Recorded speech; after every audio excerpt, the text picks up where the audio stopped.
but I think I'm going to go ahead and jump in because we're at 5 after, and we will just watch as everybody continues to join us.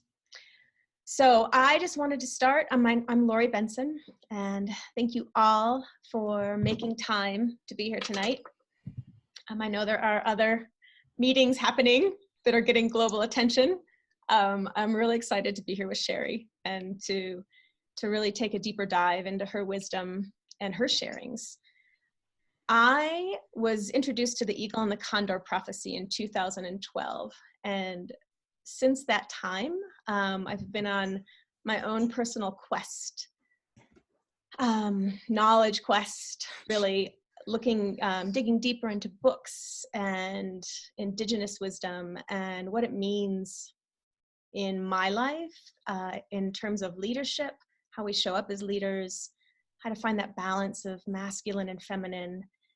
And right before Christmas, I came across Sherri's book, and it is so real and timeless and relevant that I really tried to spread it, the gift of it, as far and wide as I could. So when I shared it in the Pachamama, in the Global Commons, in the Earth Wisdom group there, Antonio jumped in and said, hey, let's do a book club around this, an online book club. And that is kind of how we've all landed here and how this began. So I don't want to take up a ton of time on the front end of this call because we want to move into Sherri, and I'll introduce her in a second. But Antonio, do you want to kind of give us an overview of what Sure. here? Yes, thank you so much, Lori. So glad to be with you and be with all of you joining us. I guess I'll just say a quick intro of myself as well. My name is Antonio Averseno.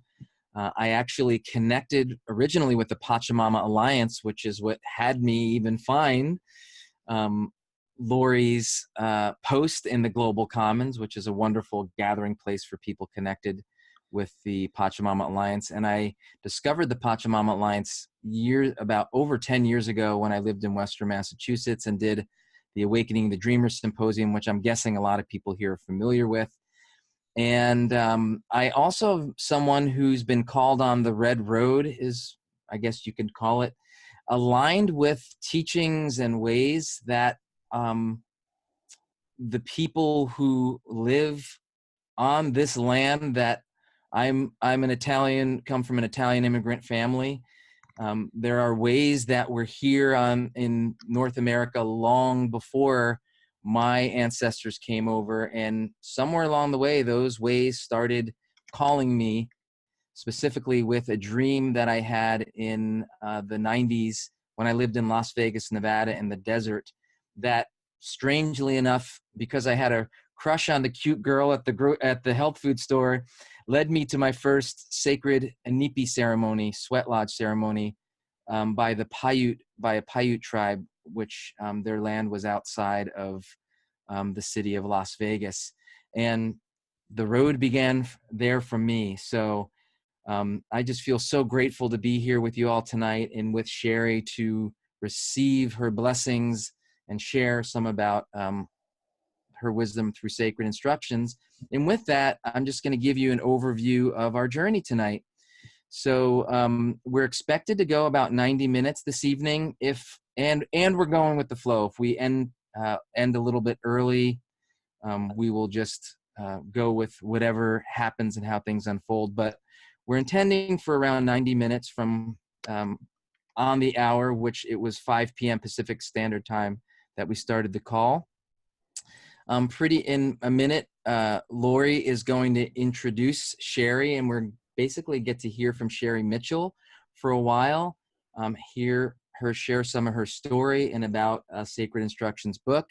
And then we're going to open it up to some Q&A. So if something inspires you along the way, take a little note and be prepared to answer that question. You can believe there is a way that you can raise your hand. So we're going to be looking for those hand raises. If not, we will guide you toward the way to unmute yourself so that you can ask your question.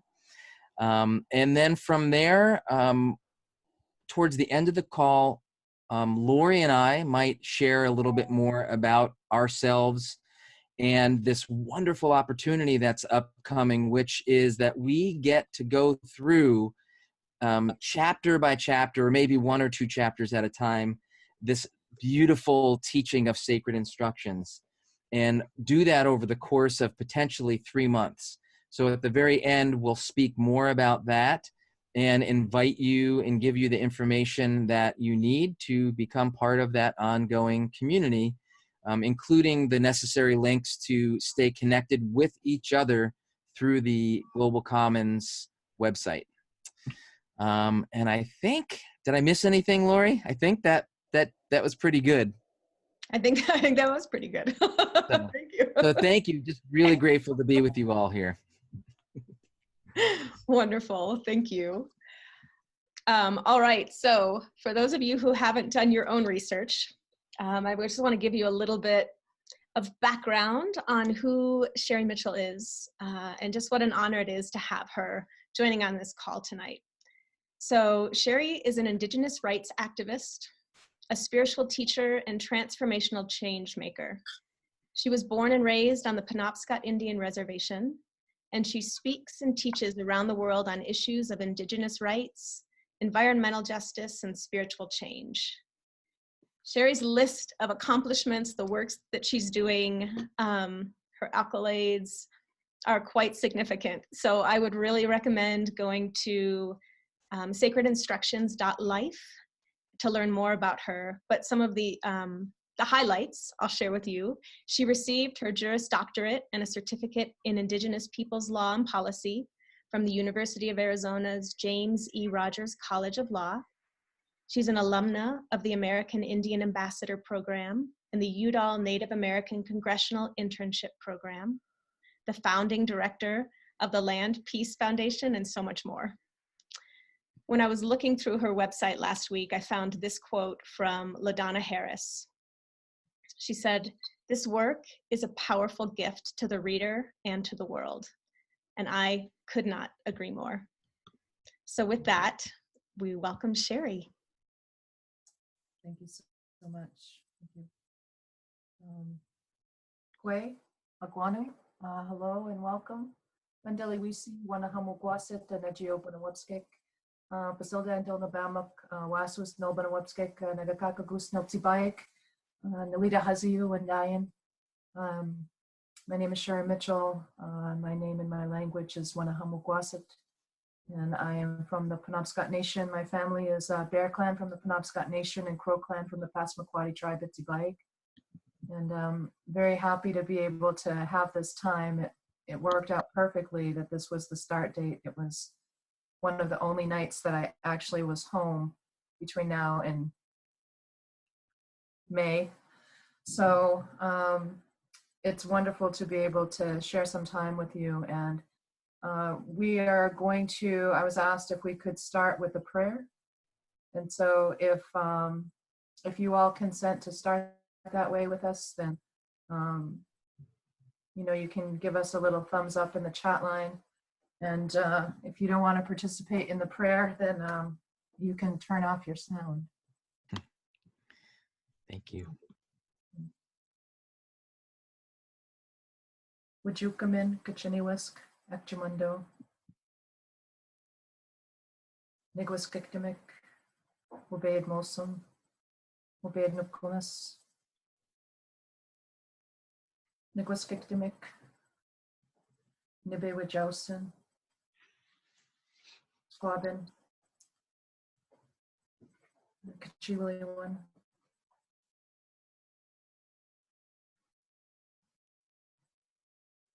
Wajukameno, Wanahamugwasit,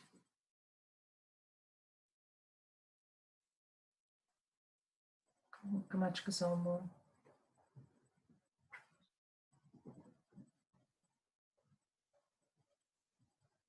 Thank you so much. I just, as I was being attacked by a small dog, said thank you to all of the elements of creation and to my helpers, and asked for help from the ancestors, asked for help from the ones who helped me specifically, called them in specifically by name, and to Kachiniwaska Nekchimundo, it's the masculine and feminine aspects of the creator. And thank them for being with us all in whatever ways are appropriate for us each individually. And so I want to thank you all for being here and for sharing this time and this space with me. I think it's a blessing for us to be able to be together this way. And I want to thank you all for avoiding the temptation of other arenas that you could be in tonight. I want to thank you for being willing to share in a conversation about true power, a conversation about the real issues that are facing us as a species on the planet today. And so we know that there's a lot of illusory spin about imaginary problems that people are discussing this evening on other stations. And so for us to be able to be here and to hold this sacred space while that's going on, I think is really, really powerful. And I'm really happy to be able to share this time with you. And so my understanding is that you wanted to know a little bit about what brought me to the book. Is that correct? That is correct. That'd be wonderful. Thank you. Yeah, and anything you'd like to share about sacred instructions. So I've been very, very, very blessed to be able to have grown up in a strong traditional family. I have been fortunate to have been raised with ceremony and raised with this way of being in the world that is in alignment with, in my opinion, the thread of life. And so I think that one of the gifts of what we call Skijinawe Bamasawagan, which is that indigenous way of being, that way of walking upon the earth, walking strongly but gently at the same time, that pathway, that you refer to as the red road, that it provides you with this opportunity to start from a place of wholeness. And one of the first things that I was taught to do in my language is to introduce myself in a way that incorporates all of the elements of my existence in as a Chukwawinakiek, Skijinawiapit as a Native woman from Wabanaki territory. And so I introduce myself and say Najeo Wabanaki Banawapskeg Wik. So I'm incorporating the entire community of Wabanaki peoples, which is in the northern New England and the Canadian Maritimes, and then within a specific community. And then when I say Pasilbandel Nabamuk Wasus Nagakakagus, I'm saying that I come from the specific family that is representative of male from the Bear Clan marrying a woman from the Crow Clan. And so if anybody were to go into my territory and walk into my community and say, do you know where the family lives, where there is the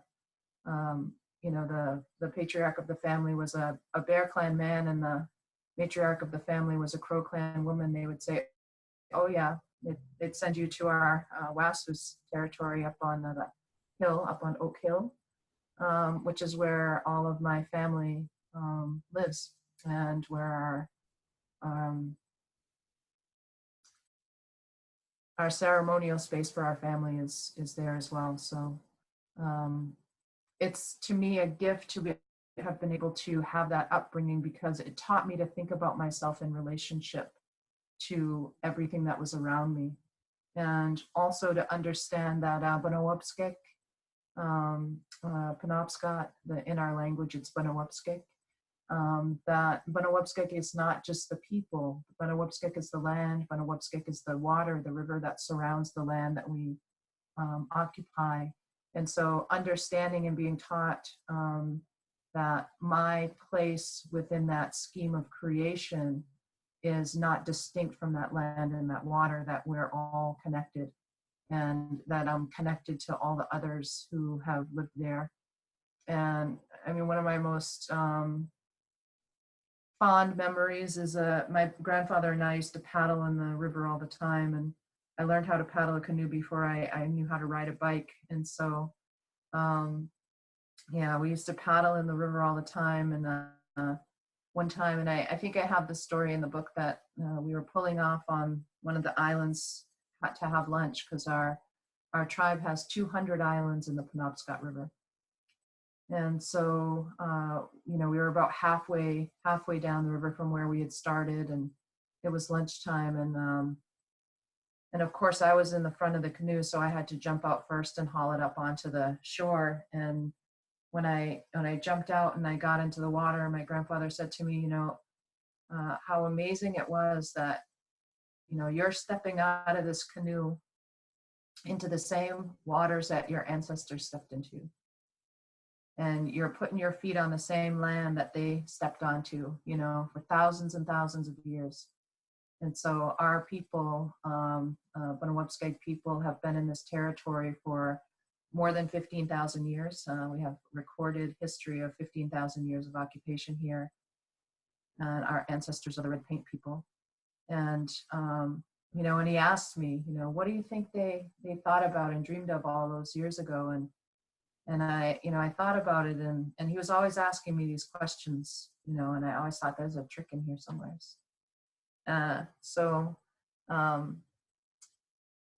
just said, I think they probably thought about and dreamt about the same things that we do, And when we talked about that a little further, those things are the safety and well-being of their family, their love and their connection to place, their relationship with the natural world, and balancing that and managing that in a good way. Because one of the things that people often say about Skajinawak people, about Indigenous peoples, is that they're the stewards of the land.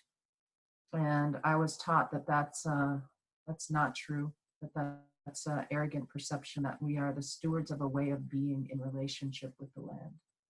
And so what we're stewarding is our own behavior, our own way of life, our own way of walking upon the land in a way that honors all life and honors our place within creation. And so we have to remember that we're the youngest species on the planet, and we're currently the only species that is out of step with the rest of creation. We're the only species that is causing the type of destruction that is leading to the potential extinction of life on Mother Earth. And so, learning how to be humble and to recognize that the trees are our ancestors, and those waters, those living waters, are our ancestors. And the water that we drink, right here I have this beautiful water. And so this water that we drink has gone through the bodies of millions and millions of other people who have lived upon the earth. And we're connected to them when we're drinking that water. These waters of life held our children before they were being born, in their first ecosystem in our womb. And so those waters of life are, they're alive. They don't just give life to us, they have a life of their own that has to be honored. And so one of the things that we did recently here is I was invited to be a representative of my territory to go to a Wolastoq territory north of the imaginary border that defines Canada, and that goes right through Wabanaki territory, and to reclaim the original name of the waterway that was there. The missionaries renamed the river St. John the Baptiste, the St. John River. in New Brunswick. And so we had ceremony there, and the Wolastoqiyik people reclaimed the name of their river, Wolastoq. And so that name of that river means a beautiful and bountiful river that brings people together. And so, that's the gift of water. It calls all life to it. And so that the water actually brings us together. The water is the common element that we rely upon for our survival on this beautiful planet.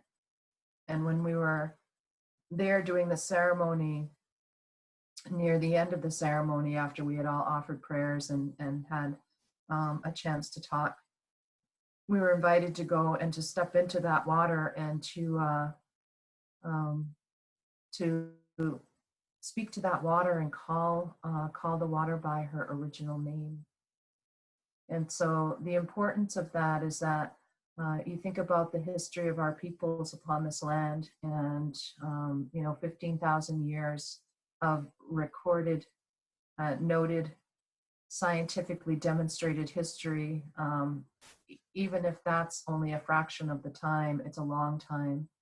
And so this language that we're speaking now here to communicate with one another is a new language on this land, and the land doesn't understand this language. And so the land understands the languages of the Chwabanaki, the Wabanaki people, who lived here in relationship with the land for a long time. And so when I stepped into those waters and I sang a song, I sang our water song for those waters, and then called that water by name, I could feel coming up from my feet all the way up my legs, all the way up my body, these waves of immense gratitude. This deep emotional love, I guess, is the only thing I can say to describe it. Like, I could feel the water saying, thank you so much for recognizing me, for remembering my name. Thank you for calling me by my name, and for honoring my place within creation, because the waters have been defiled for so long now by industry. And it was almost as though that water reached out and embraced us, to thank us for recognizing the importance that it holds within the scheme of creation, but also to just, sing those songs. Our water song is a deep, deep love song to the water. The first words of our water song is, Nibi Kasal Mulnaba. And that's singing to the water, I love you so much. I'm so thankful for you. And establishing and reestablishing over and over again that relationship with the natural world. So there's another story, if somebody reminds me later, about our connection to the water and about the whales. Because we're here on the Atlantic Ocean. And the whales came to us and reminded us about some very important teachings connected to our relationship to them. But to get to the question about how did I come to this book, so I was raised by, primarily raised by my grandparents, and I had the incredible benefit of being taught by a number of really beautiful elders who were just the most simple, humble, kind people that I've had the pleasure of knowing in my life. And they really formed the foundation for me to develop the scaffold that would hold the flesh of this body on the earth. And then I started, as a result of their teachings, I started to work with younger people even when I was very young. So by the time I was in my early 20s, I had a well-established youth program in the community, and was recognized for that work in bringing the kids to some understanding of the connections that we have and the real beauty in our traditional teachings, because there are some families that lost that, and those kids didn't have the opportunity to have those same teachings. And they were just so beautiful to me that I wanted to be able to share those things with others. And I was invited to participate in the traditional circle of Indigenous elders and youth. And that began this journey now that has been going on for nearly 30 years, where I began to travel with and be with spiritual elders from all over Turtle Island. And within a period of maybe 4 or 5 years, I ended up really becoming of service to those elders. And so making sure that their voices were amplified, because they're very humble spiritual people. They're not the kind of people that you're going to see out in the world, talking on different shows or at conferences. These are the people who, they keep their breath very close to the earth.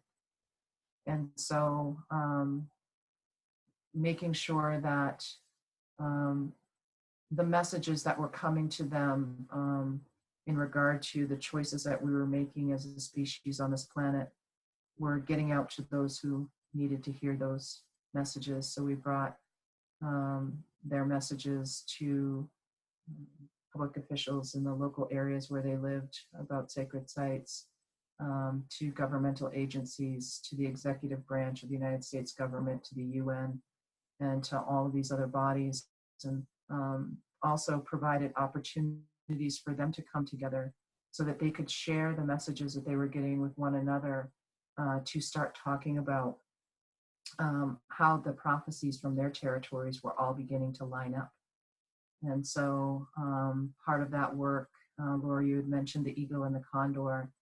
The number of the elders that I was working with went to the Eagle and the Condor gathering, the original gathering around that prophecy. And it's been my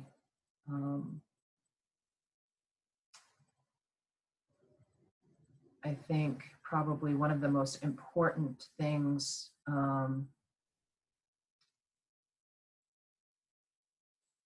for me is to have had the incredible opportunity to sit and not only to listen, but to be in the vibrational presence of these elders. And there are so few of them that are left on the earth now, and we're very protective of them. And we have when you get to the end of the book, you'll hear about the Eastern Door prophecy and the opening of the Eastern Door for the healing of Turtle Island. We have ceremony here where people from all over the world come in the summertime, and those elders come and they teach. So one of those elders, they had always taught me that we have these teachings around oral tradition, and so the misconception in the outer world is that our oral traditions were established because we lacked the ability to write, and that couldn't be further from the truth. One of the webinars that I'm getting ready to do in the next 2 months is on Indigenous oral traditions and the sacred science of sound. So what we understood was that there was a vibrational frequency that was transmitted that actually had the capacity to change matter. And so that when we were telling our stories, the ancient wisdom that was contained within those stories was reactivated and made alive through the retelling of those stories. And we were speaking it into form. So that's how we kept our way of life alive, how we kept those teachings alive, was by the vibration of telling the stories, the vibration of the songs. But it also connects to the stored memory within us. So you hear about people who have, they're triggered by traumatic memories. So for instance, a soldier that hears fireworks, maybe that soldier gets triggered of the trauma that they experienced, and they have a reaction in their body to that. to that triggering. It's the same for our ancestral memory. So, when we hear something that is in vibrational alignment with that ancestral memory that we carry, it actually gets activated. And so when we can learn, and this stuff that I'm talking about right now is going to be in the second book, but when we can learn to bring those vibrational points into alignment, into coherence within our the three fire centers, of our being. We have all of these teachings of three across all of our different cultures across the planet, and that's related to the mind center in the brain, the mind center in the heart, the mind center in our gut. They all connect to different energy centers in the body. And so when we want to heal something within our lower chakras, we bring that vibration into our gut. And we move that through those centers in order to move the energy that's in those spaces. When we want to heal something that's in our heart, we bring a specific sound that resonates with the vibrational frequency that's held in the mind center in our heart. And the same for these, entrained patterns that we have in our mind, that we bring in a specific vibration that connects to the vibrational frequency that's attuned to the energies of our mind. And so when we are able to lock into all three of those vibrational frequencies at once, it actually opens something in us which allows us to connect to all of the ancestral memory that exists. But also it helps us to understand that time is not linear. Time is linear time is a construct of the mind. And so when we're freed from that, what I call the reservation of the mind, a term that I got from my friend, a good friend of mine, D. Janice, who's Odawa, when we free ourselves from that reservation of the mind, when we are freed from the restrictions of the body, when we're in that place of coherence and all the firm boundaries of our being start to melt away, we recognize that it's circular, time is circular, and that everything is happening simultaneously. And so we can be in real time and alignment with that ancestral knowledge, but we can also hear the voices of our future generations speaking to us, asking us, what are you doing right now to ensure that I have the right to live, that I have the same right to life that you've been given? What are you doing to ensure that my life is going to be sustainable when I come in? When my time comes for my feet to step onto that earth in form, in flesh and blood. And so, when we're in that space, we understand all those things. So that's the oral tradition. And so I had grown up with that, and many of those elders would not put their name on paper. They would not write anything down because they said that, when you do that, everything becomes flattened out. And we've seen what they've done with their paper, and they use it to misinterpret our ways of being. They do it to use their own point of view to determine what's right and what's wrong for us, what's true and what's not true for us, because they don't understand that truth is a living thing. And so there's this great reluctance to have things written down. So I had this reluctance to writing this book based on all those teachings. And one of the elders who was very, very strict about this, and who would never write anything down, who I just had deep, abiding love for, who's now passed, was one of the most beautiful, kind, and gentle human beings that demonstrated through the walk of his life what it truly means to walk a beauty way, because everything about this person was beautiful.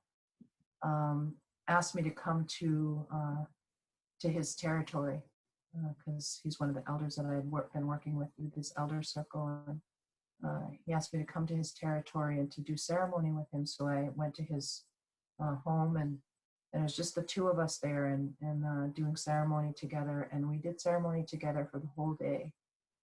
And at the end of that day, he told me, he said, okay, he said, it's time for you to, you've been with us long enough now, it's time for you to start teaching, because that's what the prophecies talk about. And, you need to go out there, and that's your gift. Your gift is your ability to write. Your gift is in your ability that is contained in your name.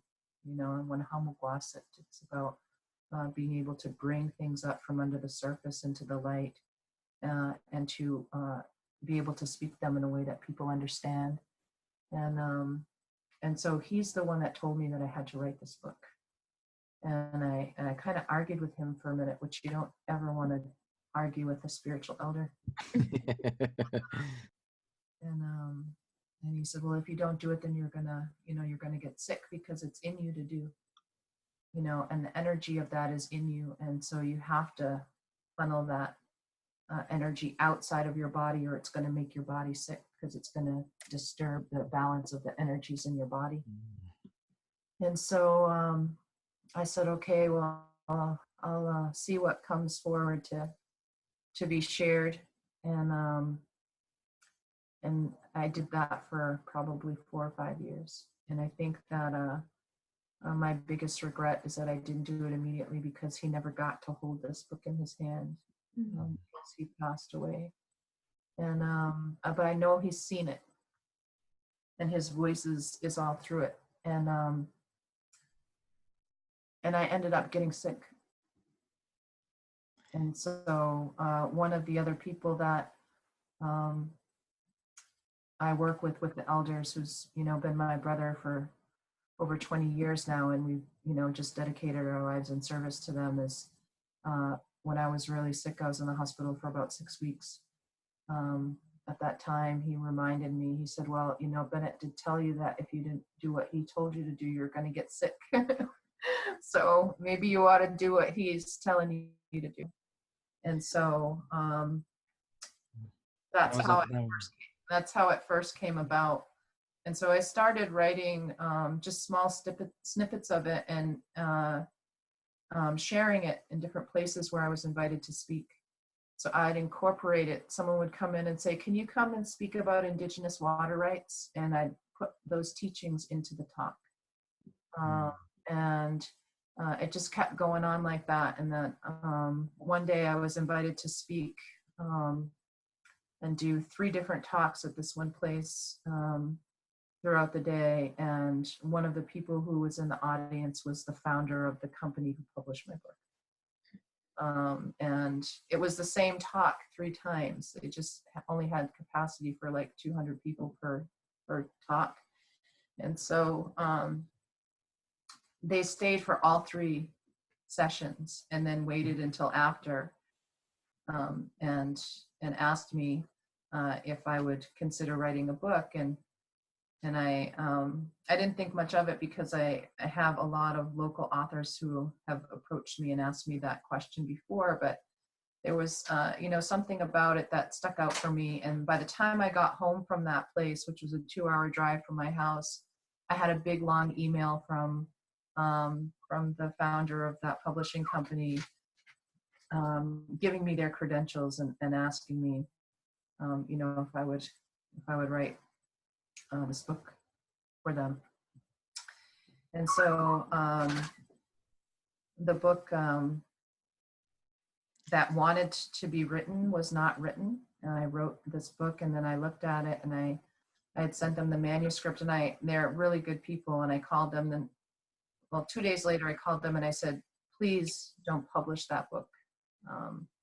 That is not the book that wants to be out in the world. And the one that does want to be out in the world is keeping me up at night. So I rewrote the book in about probably 45 days. Wow. And so that the sacred instructions created itself.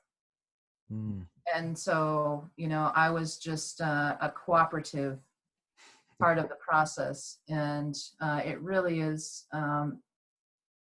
the voice of those ancestors and my understandings of what they've taught me, and even a deepening of those things in ways that that we hadn't envisioned.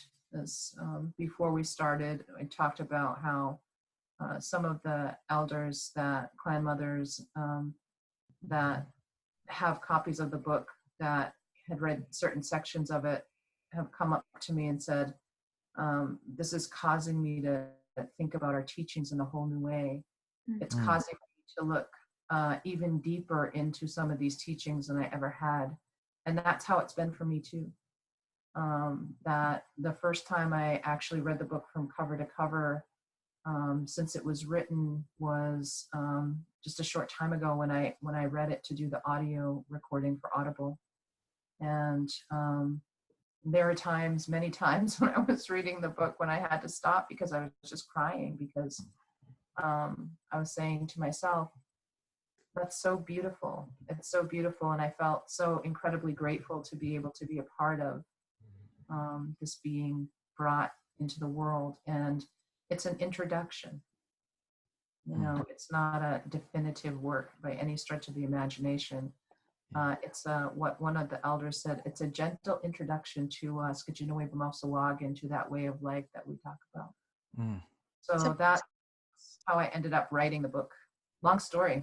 No, it's a beautiful story, but it's what I love about that story is that one of the themes that runs through your book for me as I read it, it's that constant nudge of listening, right? Listening to Pachamama. And I love, even in your conflict resolution conversations, when you talk about listening for that common point, you know, that one grain or nugget where there may be connection. Yeah. And, you know, I think that's one thing for myself, I know that I'm having to remember how to listen. So I know you've done a lot with conflict resolution. And I know that's a big part of your work. I would love to know what some of the practices are that you do personally to stay connected and to make sure you're listening. Well, this is really part of the training process. I'm sure. You know, I grew up in an environment where we were encouraged to listen. And so, and when we kind of got away from that, we were given good opportunities to go and you know, sit ourselves down on the earth and reconnect. So one of the things that I do that I do for a couple of reasons is that I put my bare feet on the earth at least once every day. And that's to help keep me grounded, to make that connection, that physical connection with the Nigwaskikdimik, you know, for you Pachamama, Mother Earth. But also to hear my grandmother's voice. My grandmother left her physical body in 2001. And whenever I put my bare feet on the earth from November until April, I hear her say all three of my names. So, you know, and beautiful. And she's saying, get back in that house and put some shoes on. So it's kind of a tradition at this point that, you know, the first freeze to walk out onto the grass with my bare feet and stand there so I can hear her voice, you know, and remember that she still loves me where she's at. You know? For sure. She's still watching me and still looking out for me. Yeah. Well, Sherri, before we open up to other folks, I'm guessing people probably have some questions by now. I just wanted to quickly reflect, which is going to lead to a question I have, that agreeing with you, well, just resonating with what you just said recently, that for me, as I started reading the book, it felt like transmission. And it wasn't even about the words. It reminded me of when I sit with Arkan Lushwala, who you might be familiar with. I learned about him through the Pachamama Alliance, who's a wonderful ceremonial wisdom teacher with Peruvian ancestry, who was adopted by Lakota peoples and leads their ceremonies now in New Mexico. And when you're in ceremony with him, he suggests not taking any notes, just to be there and to receive. And so I noticed myself, both for those who weren't on the call early with us, both Lori and I have so much underlined in this book because there's so much there, where what you just said earlier reminded me, it's not about remembering the specifics. There's a transmission happening. There's a medicine that's coming through. So I guess I'll just invite you if you want to share about that, or share anything about, some of those specific transmissions that are in the book for people who are not familiar with it. And then we can maybe open up to some questions. Well, one of the things that I'm so glad to hear you say that. So thank you for that. Thank you. One of the things that happened before the book went out was we put those words into ceremony, and we asked that those who were reading it would do more than just read through it on a surface level and then kind of move on with their lives. That there would be something in that would bring the resonance of those teachings into their body. And so one of the things that I always said when I was a little girl, my grandfather and I used to talk about a lot of these things when I was growing up, and I just, now I'm seeing myself, and I have on, you can't see the color really, but this is kind of like a burgundy sweater, and there's something going on with my screen where I actually look kind of pale and pink. So I don't really look that color in real life. So you look fine to us. Strange to be on the screen. And so is that when I was reading, my grandfather told me about something that I had said when I was a little girl, and I think that that's how I hoped that the book would be received. And he was asking me about this one story that I used to love to read all the time. And he said, "What do you love about that story?" And I said, I love the way those words taste and feel in my mouth when I'm saying them. And so I think that, that speaks to that resonance that we're talking about here. And so when I hear people talking about sharing the book with their friends and calling people up and reading passages to them, I'm wondering to myself, do they love the way those words sound, feel and taste in their mouth? That like when that vibration of that is rolling out of their mouth, and they're saying the words and it's moving through their body, is there a resonance in them that is transmitting the wisdom of those ancestors on a vibrational level into their bodies? And so I think that there's an alchemy that exists in words and a combination of those sounds, and that's the beauty in our oral tradition, is understanding that alchemy. And not to say that I did this arrangements all scientifically and alchemically, but that trusting the process that what's being transmitted through me in this process of sharing this is going to be transmitted to those who are reading those things themselves. And so I think that there's also a lot of things that we know and we feel it deep in our body that we don't have a way to give voice to. That there's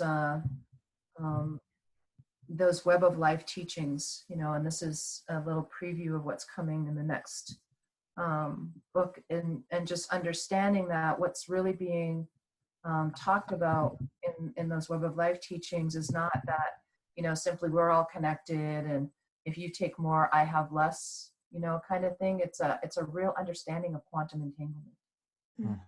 It's an understanding of that story of Kachiniwas and Ekchamundo, the divine masculine, the divine feminine that makes up the creator. And our story about that is that Ekchamundo, the divine masculine, is sitting stable, just this large space of possibility that's immobile, just sitting there waiting.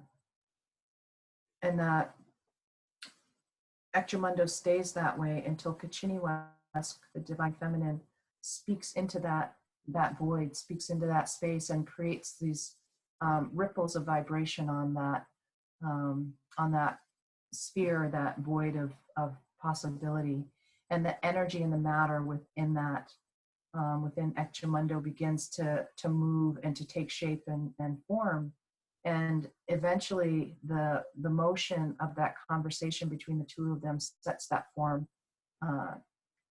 into motion, and then the masculine carries that shared conversation out into the world in physical space.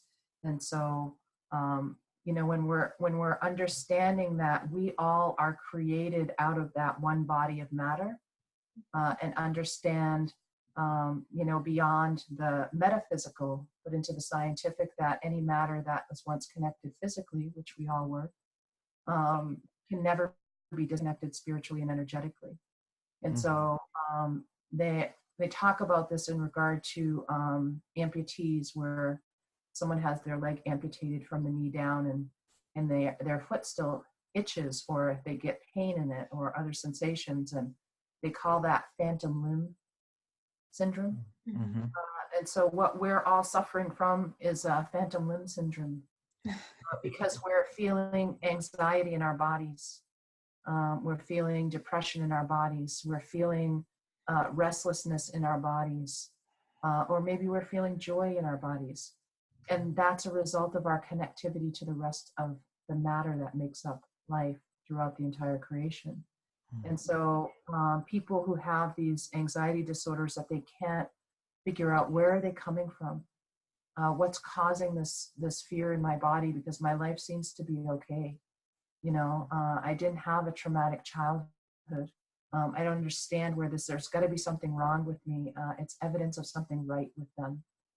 It's evidence of them still being connected to this web of life, and understanding that, they may not be able to immediately identify the pain that they're feeling, but that it's coming to them. This immense grief may be coming from the last black rhino on the planet, who is knows that there's no other of their kind left, and they're going extinct. The immense grief of being that last one and being all alone.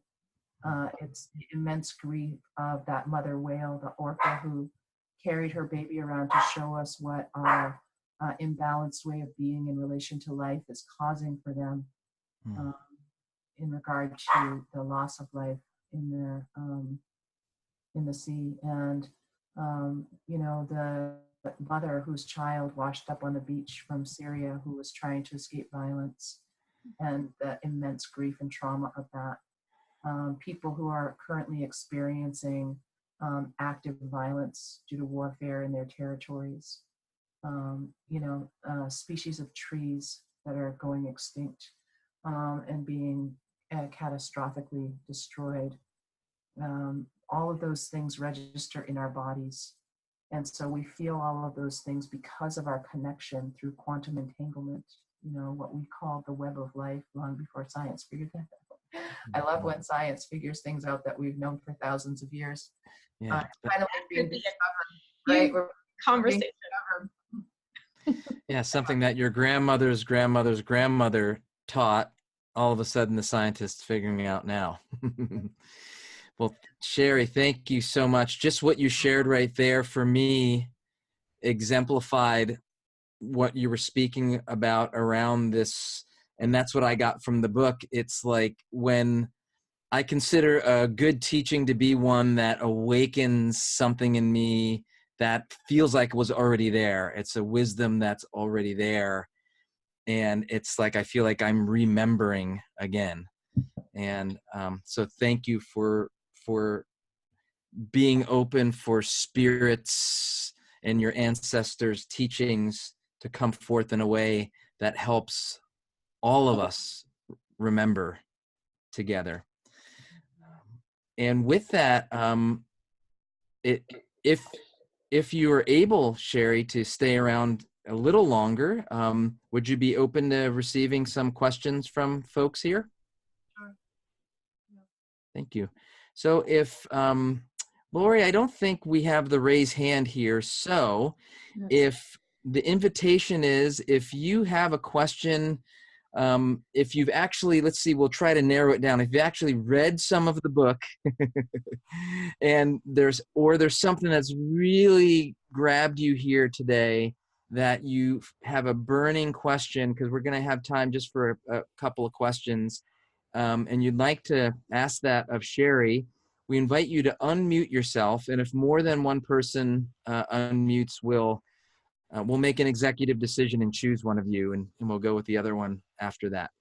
So if you would like to ask a question, you can find your little microphone down below and unmute yourself and just introduce, say your name and go for it. I think I see Catherine. Yeah, hi Sherri. So my question is, Sherri, so I work a lot within environmental issues around the world, documenting just our catastrophic loss from deforestation to ice, and a lot of times that's in the company of both scientists and communities that have lived on that land for, tens of thousands of years. And, having done this over the past decade, I've really just seen the wisdom and so many of these teachings that are brought out in your book, that, again, what you just spoke of, the scientific community is just catching up to. And as a storyteller in my profession, how do we create language, or do you have any advice around language that can make, just sort of bridge that gap between science and what is felt and seen, and what I've experienced through communities like yours, that I'm understanding the longitudinal knowledge through the lens that you all are sharing, that feels a lot more resonant, but it's hard to explain through media and science. And so I'd love just any of your wisdom on that to carry that forward. I think that the key, and what I tell my students, is that when we begin to live one life, then the language that we speak is a reflection of that wholeness that we carry within us. And so one of the lies that we've been told is that everything, including us, is commodifiable and can be broken down into fragmented, saleable parts. And so when we think about the ways that we fragment ourselves within our lives, there's language that we use when we're at home with our significant other. There's language that we use with our children. There's language that we use when we're out with our friends. There's language that we use when we're trying to get a job, right? Because we're trying to sell ourselves on paper. If you're single, we refer to ourselves as being on the market, as a saleable commodity. And so we try to engage in a way that makes us saleable. Mm-hmm. And so when we think of all the ways that we fragment ourselves, we can see that so many people say, I was just doing my job. That's not appropriate to talk about in the workplace. That's personal. That's a fragmentation of ourselves. Mm-hmm. And so if we can begin to kind of smooth away those fragmentations in ourselves and allow for the wholeness of our being to come forward in all that we're doing, the language of our heart is going to be present no matter what we're talking about. And so that's the part that I think is really critically important, is that And I just want to give you a hug. Let's hug it out. I know. But that's the piece that we really need to work on. We need to Yeah.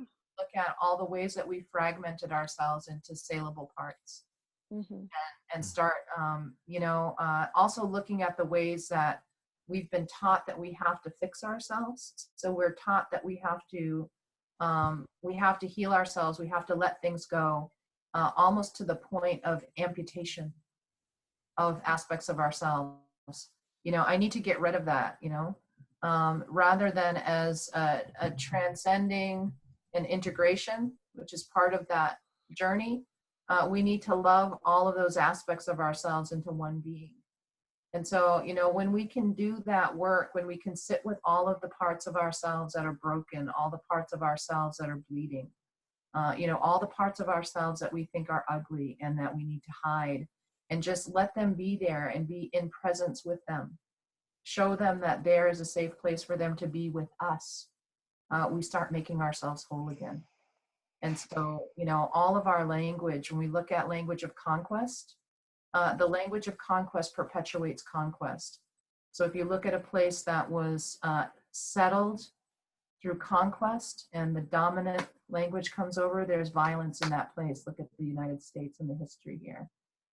Look at what happened through conquest in Central and South America. Look at what happened is going on in the Middle East. All of these places were hit really hard by conquest. And so that domination code is in the language of that. And so we use that language on ourselves. So in order to move beyond that, you can go, I've, been in meetings with members of the president's executive staff and talk to them just like I'm talking to you, eye to eye, breath to breath, and heart to heart.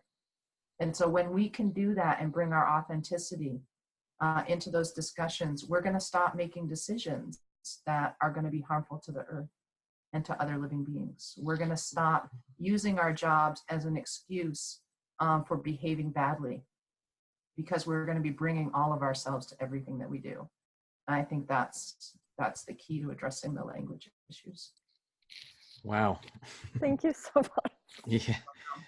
So Catherine is an incredibly powerful force in the world as well, Sherri. And one of my favorite things about community like this is seeing connection. So I would love to facilitate further conversation with you two later, if that's possible, because Catherine's, her story and her gift of sharing is powerful, and she is bringing a lot to the world. And I think you guys would be beautiful connecting beyond this.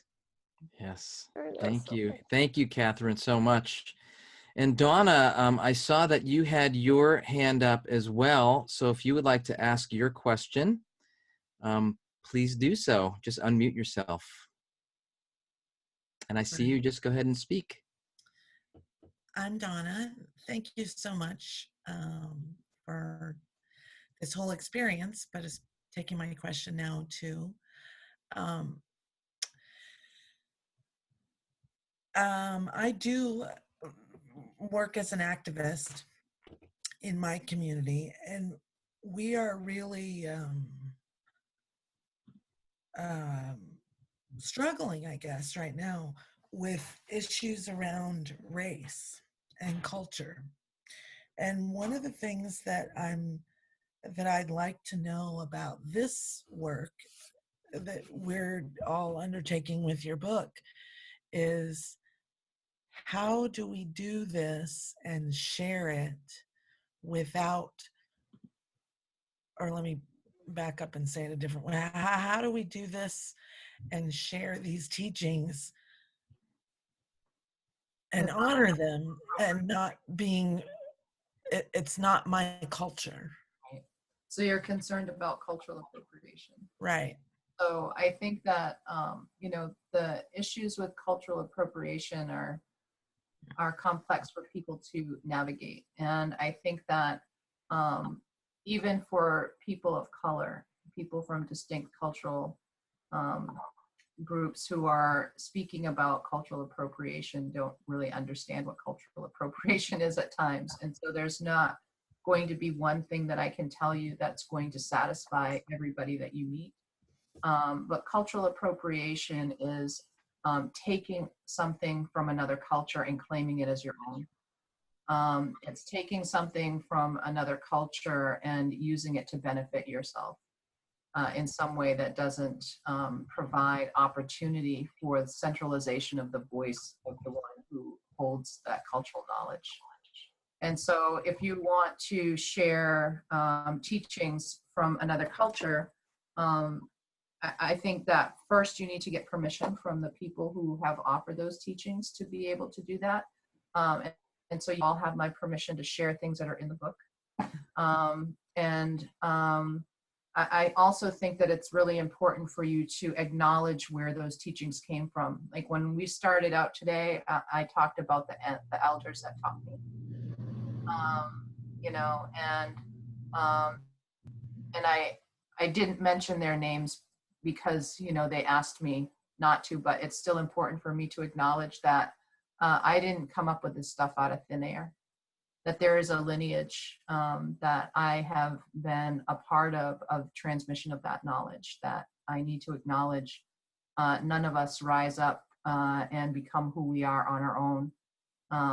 One of the webinars that I've done that I think you're going to post, Lori, the link to my website is on the cultivation of warriors, which is a chapter in the book. It talks about how do we cultivate the land that we want our future leaders to grow in, even if we're going to become those future leaders, right?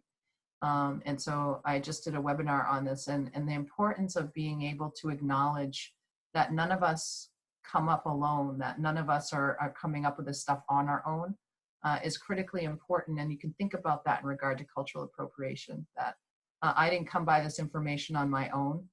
And it's appropriate for me to name where that information came from and to give opportunity for others to seek out that same voice and to centralize the voice that has provided that opportunity to you.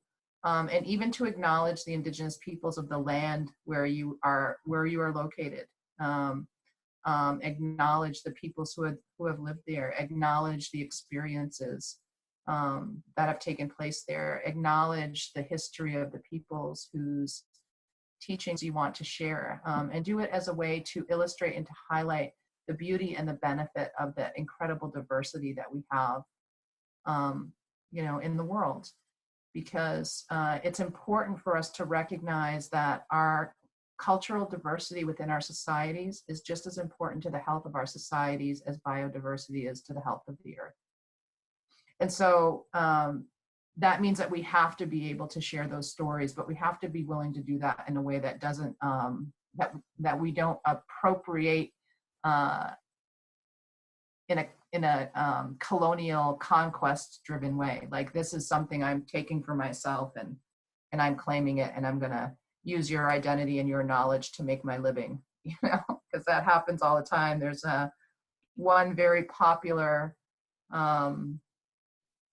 man who writes a lot of books about indigenous wisdom and has created quite a name for themselves doing that work. And I've actually met this individual a couple of times, and I've caught him a couple of times referring to the peoples that he is getting this information from as they're carrying his luggage, as his insert names of those peoples, you know. And so, you know, these are my indigenous people, right? I own them, like they're a novelty. And so, I mean, if we just use common sense, and if we just choose compassionate awareness, and if we say, it's not my intention to appropriate somebody else's culture, but I have had the opportunity to learn something that I think has value, and this is where I learned it, and I would like to share it with you. I think that then you're creating a pathway for sincere intention. And so, you know, there are specific scenarios, like I just did a workshop on this for somebody, for a group of activists in Vermont recently.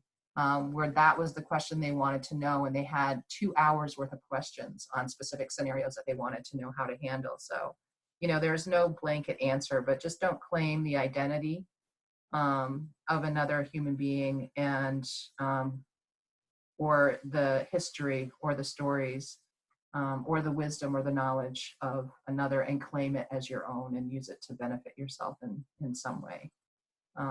And so I talk a lot about that in the decolonization webinar series that it's on my website. So if you're interested in information on that, because it's a very complex subject. And I think that one of the things that we have to challenge ourselves with, especially in the activist world, is how do we avoid ongoing acts of conquest? Because we tend to want to get rid of the bad guy, take down the man, and that's an act of conquest.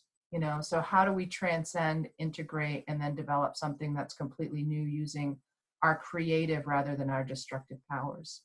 And so I think that if you approach what you're doing from that place of creating connectivity with the other culture, creating opportunity for those voices that have been excluded to be heard, you're going to start seeing magic happen. Mm-hmm. Because for activists especially, one of the things that's interesting right now, and something that I've talked a lot about, and actually somebody pointed out to me last week that Michelle Alexander had said something similar, saying that, the movement is no longer the resistance. And so the resistance now is those who have been the default within the exclusionary society, who are now fighting against inclusion. And so inclusion is becoming the way. Intersectionality and understanding the complexities is now the way. And so those who have occupied that default space within a society that's been built on exclusion, they're now the resistance. The backlash that we're feeling is the result of that resistance to creating an inclusionary society. And so that's what we're doing. And so when you think about in acculturation, think about, how can I include this voice?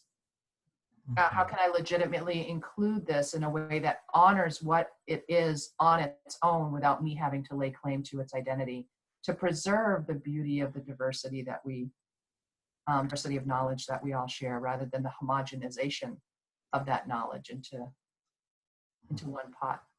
Yes.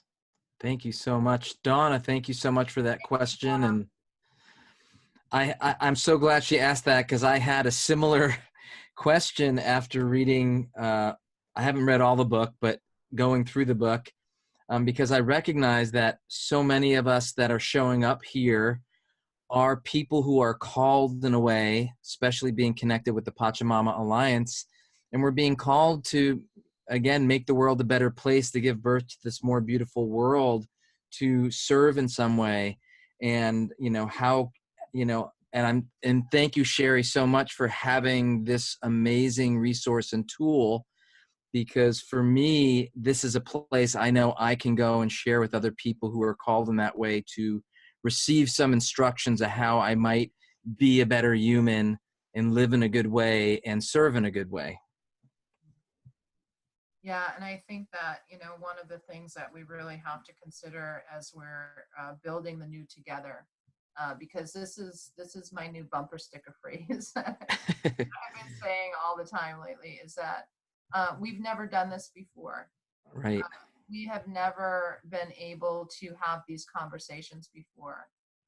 We have never been able to have these conversations with as many voices at the table as there are right now.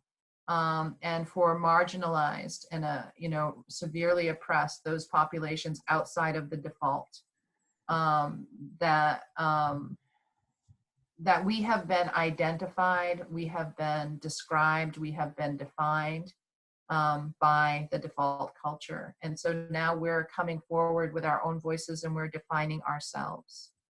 And so what's beautiful about this time is that we're we're learning how to become ourselves together. Mm. In that process of learning how to become ourselves together, we're faced with all of these challenges regarding intersectionality. We're facing all of these challenges around race. We're facing all of these challenges around exclusion and inclusion. We're facing all of these challenges where those who speak to the problems that exist, who shine their light into the shadows, are called troublemakers, you know? And so we're dealing with all of this fallout that's a result of being able to have these conversations in the public sphere in a way that we never have. And that's part of the beauty of this process of us growing into our distinct selves, you know. One of the quotes I added in the book was a quote by N. Scott Mommy that says, "We are what we imagine ourselves to be. Our existence consists in our imagination of ourselves." And you know, it is our work to be who and what and that we are completely. And the greatest tragedy that can befall us is to go unimagined. And so when I think about that, the first time I heard that, I was so young, and I thought, you know, as a Skajinawiapid, as an Indigenous woman, I have gone unimagined because others have imagined who I am for me. And now I am imagining myself into being. The little in-between book I'm doing between Sacred Instructions and Sacred Laws is called Woman Rise Wild. And it's about becoming who we truly are as women outside of the patriarchal paradigm, because we're figuring out who we are. We're figuring out how we fit into the larger scheme of creation without seeking our power within the patriarchy. And so how do we do that? How do we become ourselves in a way that allows for others to become themselves as well, and that we can all rise up together, but not rise up within the constructs of how we've been defined, but to rise up wild, to rise up raw, to rise up authentically as who we truly are and are truly meant to be. And Let's so, write a book about that. yeah, I am. Okay, good. I'm working on it right now. It's come out hopefully in the next 3 months as an ebook. Fabulous. And so, and it seemed, yeah. And I think it's just exciting because we're able to come together and to have these conversations. And during the Healing Turtle Island ceremonies, which you're all invited to, it's free to come to Healing Turtle Island. You know, the connection on that is on my website as well. It's July 12th through the 19th this year. We've had people there from almost every continent except Antarctica. All the military and the penguins and the scientists just did not, you know, respond to our invitation. But and we'll put that link in the chat. And it seems like, my goodness, I just being aware of our commitment with time with everyone and being in integrity with that. We're about 7 minutes to the hour, and we definitely want to share a bit about this opportunity of continuing on with the book. So Sherri, if you would be willing to stick around with us, maybe you can end us with a little blessing prayer at the end, and we'll pass it to Lori to share a little bit about what's coming up. Does that feel good? yeah, we can, if it's 7 minutes, we can do that, because I've been on the road now since 7 a.m. Eastern time, so it's been a long day for me. Yes, and we really, really appreciate you being here. Thank you. Yes, thank you so much. Yeah, this has been wonderful. So really quickly, so that I don't take away from the time that Sherri can kind of close out this community time for us. In the chat, can you all, hopefully you can all see the chat now. I know some of you are having a hard time. There's a community within Global Commons where we are going to continue this conversation and take a deeper dive into this book. So the intention right now is this time every Wednesday to have a call like this. Tuesday. Sorry, I have a women's circle on Wednesday around the same thing. So entire week of fun. Every Tuesday around this book. And so we will outline and let you guys know how many chapters we're going to cover each week, how that breaks down. We're going to be mainly doing our communication through email. So please do go and join that discussion group so we know how to connect with you. We know how to stay in touch. All of these videos and conversations will be recorded, and then will live within this community on Global Commons. So if anybody needs anything at all, Antonio, can you put both of our email addresses in the chat box? Sure. Both Antonio and myself are around to answer questions. I know I see you guys wanting to remind Sherri about the whale story, and that will just be something, oh, maybe she can tell us. So that is all. Thank you all so much. Sherri, truly, I know this has been a long day, and I'm incredibly grateful that we had this time with you tonight. And so if you do have time to share the whale story, there are quite a few people asking for it. Yeah, I think it's an important story. So I'll give a very abbreviated version of the story. And so there was a community where one of my best friends was from, and they were having really serious problems with the local fishermen. And so the First Nations people had sustenance fishing rights on those waters, and the local fishermen were mad because they wanted to access more of the fish, and they were fighting the Indigenous peoples over the rights to take fish out of those waters. And the Indigenous peoples were meeting with them and telling them, you're breaking all of your treaties. This is the highest law of your government under constitutional law, and you're violating that law. And so it was really, really heated. It was a pretty severe conflict zone, like so many of them are. And they were, people's boats were being blown up. Native people's boats were being shot at when they were out on the ocean. And it was a very terrifying time for a lot of people.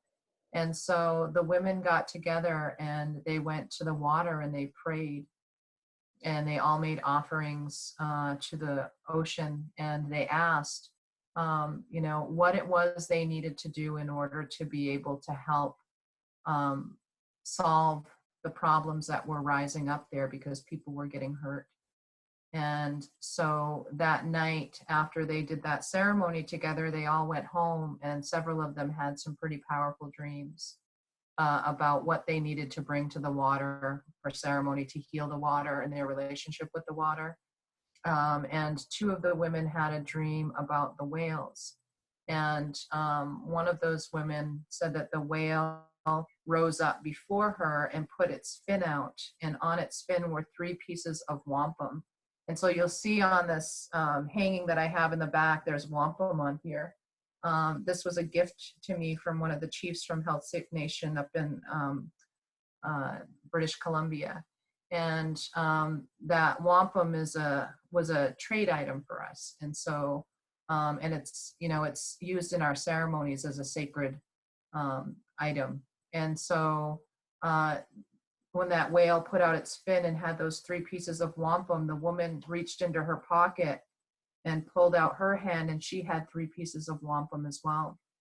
And then the transmission of the story between her and the whale, where the whale said, you had a treaty with us. You entered into Lagutawagan with us, that sacred contract, and you're breaking the sacred contract that you had with us. That's why your sacred contract is being broken by these others who are meeting you. And they told them what to do and what ceremony to do, and they went and they did that ceremony to heal their relationships with the waters and with the beings of the ocean.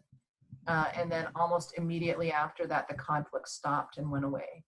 And so, that's what we're doing with Healing Turtle Island, is we're renewing our sacred contracts with one another and renewing our sacred contracts with the rest of the natural world. And so I just, I would like to encourage you in whatever way is meaningful for you to think about, what is your sacred contract with other human beings? What is your sacred contract with your creator? What is your sacred contract with the trees, with the waters, with the animals?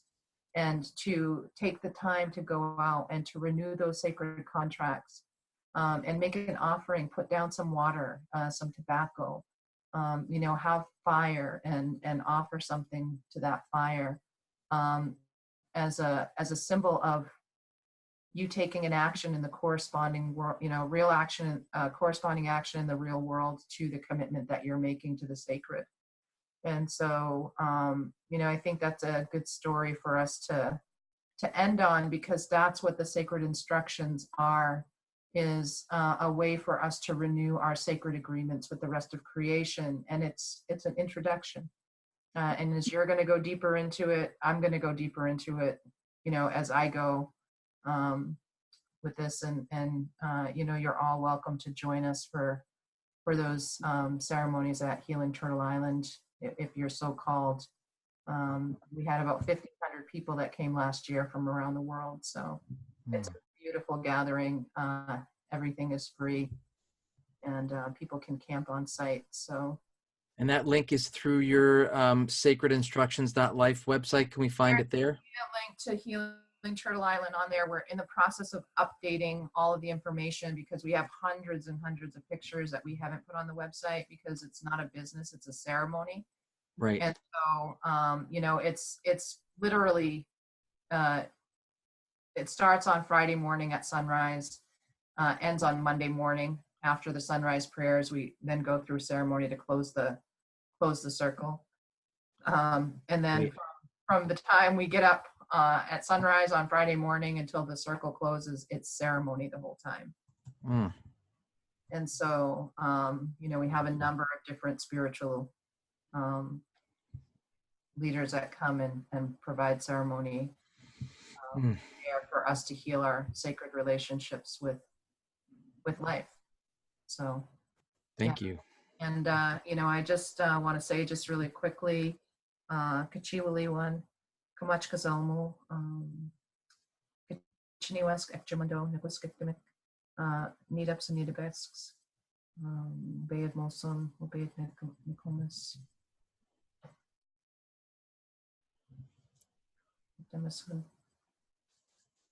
So thank you very much. And